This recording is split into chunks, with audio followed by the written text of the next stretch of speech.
Ini ada beberapa pertanyaan ya, namun mungkin kita agak ada keterbatasan waktu karena peserta kita itu juga ada yang dari Indonesia bagian timur. Pak Roy, halo Pak Roy. Ya Bu, Ya, silakan. ya, ini ada pertanyaan ini ya. Ini ya mungkin ini pengalaman Pak Roy ya waktu menjabat sebagai kepala BPOM. Bagaimana implementasi food safety hygiene pada street food?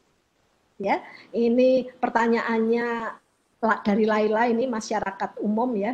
Apakah ada tips untuk dipraktekkan? Karena pada realitanya ini keterbatasan air untuk menjaga kebersihan juga tidak tersedianya dalam jumlah banyak, sehingga mereka hanya membawa air sendiri semampu mereka.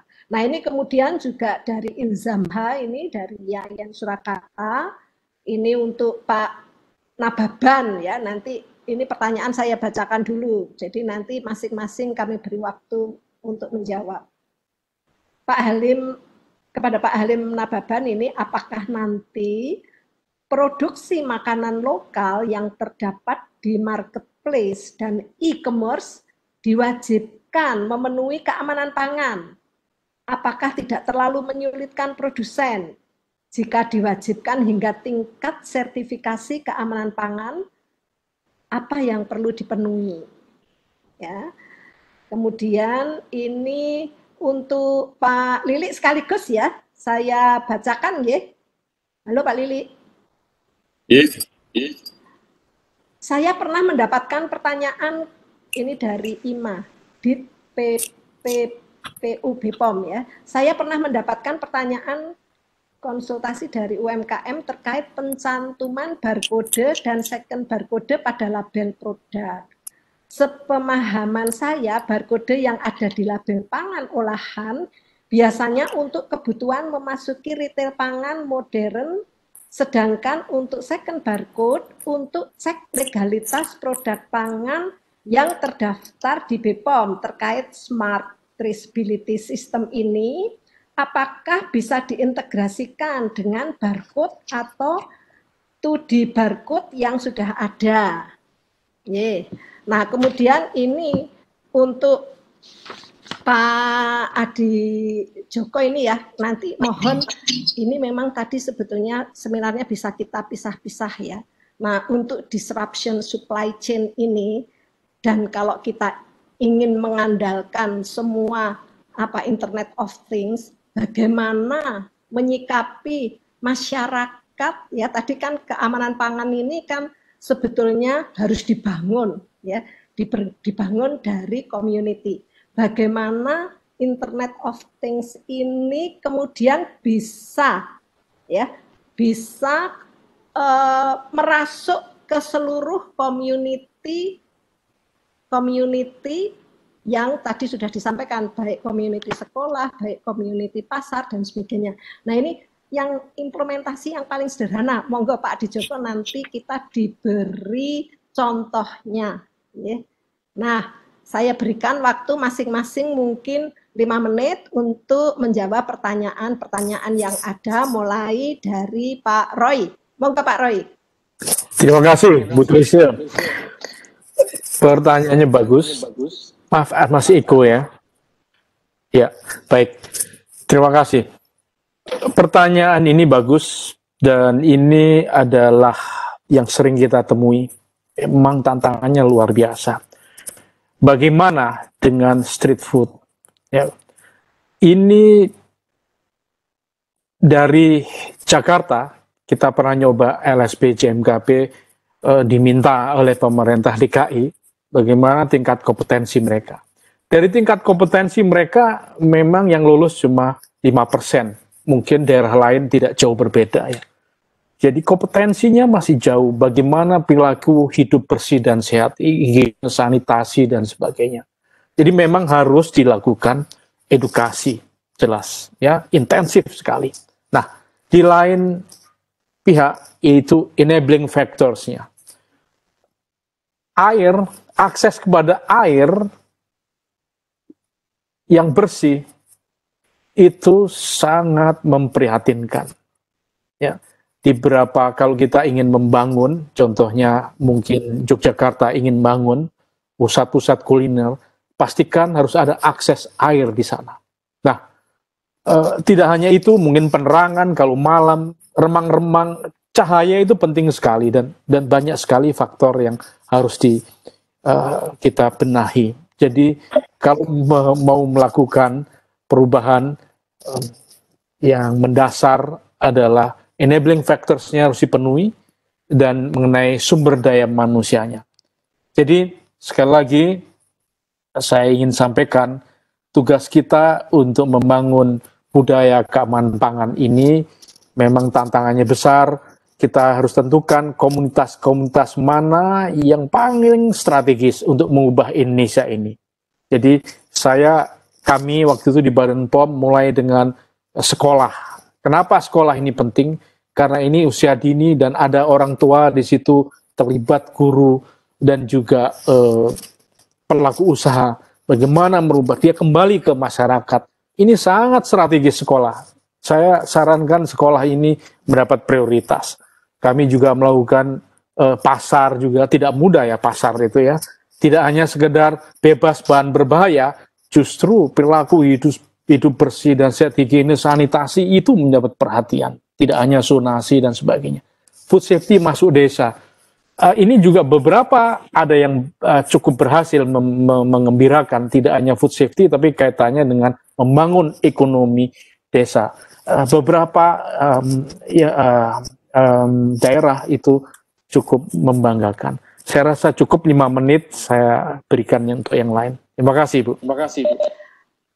Terima kasih Pak Roy. Monggo Pak Nababan, monggo silahkan. Terima kasih Bu Licia. Terima kasih pertanyaannya. Barangkali Ibu ya, Ibu Irjana. Oke. Iya Bu. Jadi setiap produk makanan yang berada di edaran, kalau itu memang produk pangan olahan yang berada tentu memiliki nomor izin. Suaranya agak menggema. Kemudian kalau kita lihat penyedia makanan, rekan-rekan yang menjual makanan di marketplace itu, seperti tadi ada yang restoran. Restorannya kan harus punya layak sehat. Ada UMKM, UMKM-nya harus punya izin edar, gitu ya. Jangan dilihat sulitnya memperoleh izin, gitu ya. Karena saat ini hampir pemerintah lah, utamanya Dinas Kesehatan, Badan POM, menyediakan program-program edukasi. Untuk NIE, Badan POM sudah ada juga one day service, jadi dilatih dulu rekan-rekan kita ataupun produsen-produsen makanan kita supaya nanti produknya aman, bermutu dan bergizi, gitu ya. Jadi memang harus mengikuti best practice di bidang keamanan pangan yang akan dibuktikan nanti dengan apakah itu layak sehat, apakah itu nomor izin edar, dan secara rutin nanti pemerintah, kabupaten kota, termasuk Badan POM akan rutin melihat sejauh mana best practice itu diterapkan dengan baik. Ya. Jadi best practice ataupun persyaratan izin edar, persyaratan layak sehat bukan satu kendala yang harus kita perdebatkan di dalam ini, karena tadi marketplace ini adalah merupakan satu tempat titik terakhir menyerahkan standar pangannya ke konsumen, ya kan? Oleh karena itu kita harapkan marketplace juga melihat rekan-rekan yang akan menjual makanan melalui marketplace mereka, gitu. Terima kasih Bu Trisha.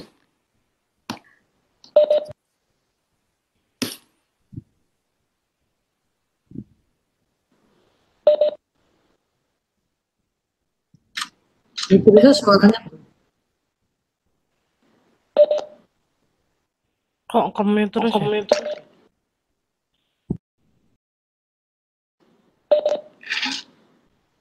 Ya, terima kasih. Ini saya tuh mute, unmute terus-menerus, jadi kalau saya bicara terpotong-potong. Terima kasih Pak Nababan ini yang sudah secara tertulis sudah saya jawab. Player ini di bidang pangan ya. Semoga kita tetap nanti semangat ya di dalam memproduksi pangan-pangan baru dengan metode distribusi baru, tetapi tetap mengikuti aturan yang ada. Ya.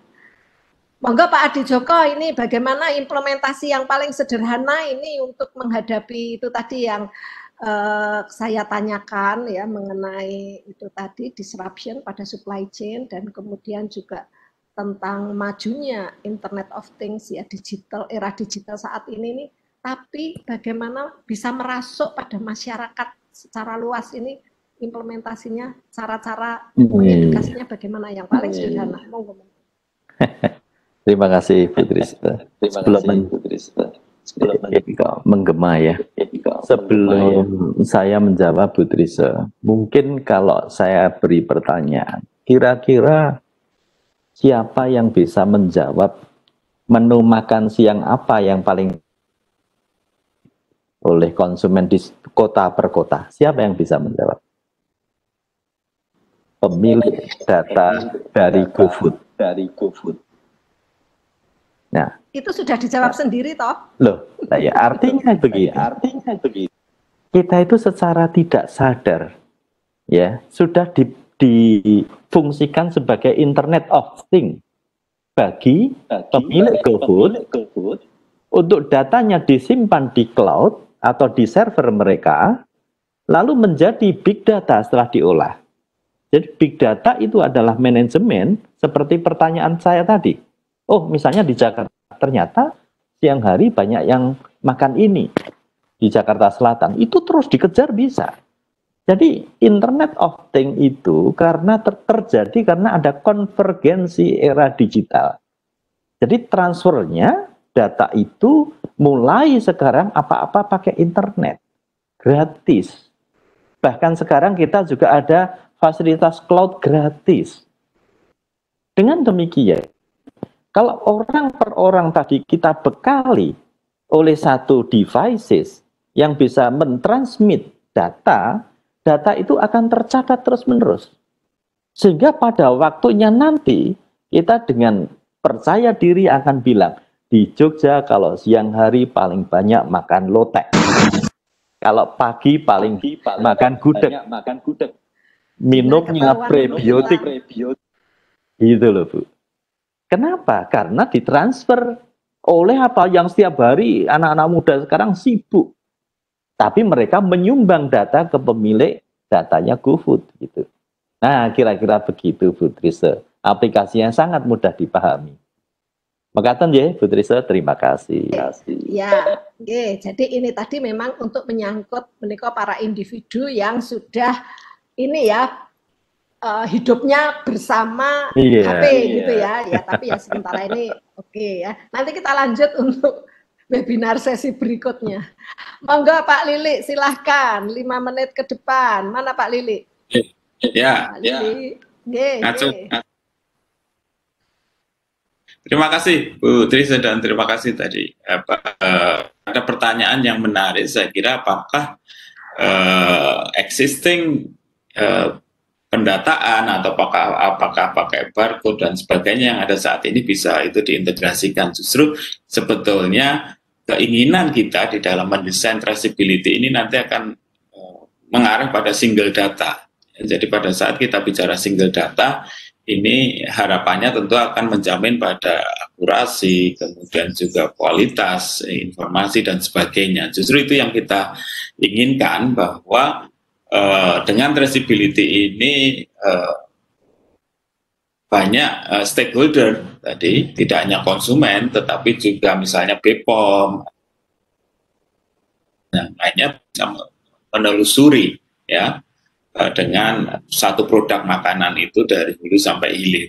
Ini sebetulnya keinginan kita. Memang kalau dilihat dari desain sistemnya, ini akan menjadi sangat ruwet ya, rumit gitu ya, kompleks gitu. Semua akan kita masukkan, semua akan kita akomodasikan. Pertanyaannya apakah ini bisa kita lakukan?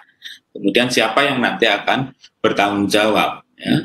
Dan inilah sebetulnya tadi di dalam presentasi kami, bahwa ini kita tidak akan bekerja sendirian. Ada government di situ, ada pelaku usaha, ada developer, artinya teknologi developer dan sebagainya, yang ini akan kita buat semacam role sharing, ya, masing-masing punya peran, masing-masing punya fungsi, punya tanggung jawab, sehingga akhirnya konsumen sebagai end user itu tinggal menikmati, jadi tinggal melihat di dalam dashboardnya, di dalam interface, melalui handphonenya dan sebagainya bisa mudah. Kemudian juga misalnya dari sisi auditor tadi, food auditor, ya, BPOM dan sebagainya, ini juga akan lebih mudah mentrace, menelusuri, ya, sejarah bagaimana produk itu dihasilkan atau diolah. Jadi ini yang menjadi dasar di dalam desain kami yang sekarang ini sedang untuk kakao dan kopi, ya, sehingga para konsumen kopi, kemudian konsumen produk cepat ini akan menjadi ya lebih yakin, safe, bahwa apa yang dia konsumsi, apa yang dia makan, ya, ini memang betul-betul tergaransi. Kira-kira begitu, Bu Trisha, jawaban. Terima kasih Pak Lili, ya. Saya kira webinar kali ini yang memang edisi khusus sungguh luar biasa, ya. Paparannya maupun tanya jawabnya ini juga sungguh mencerahkan kita semua.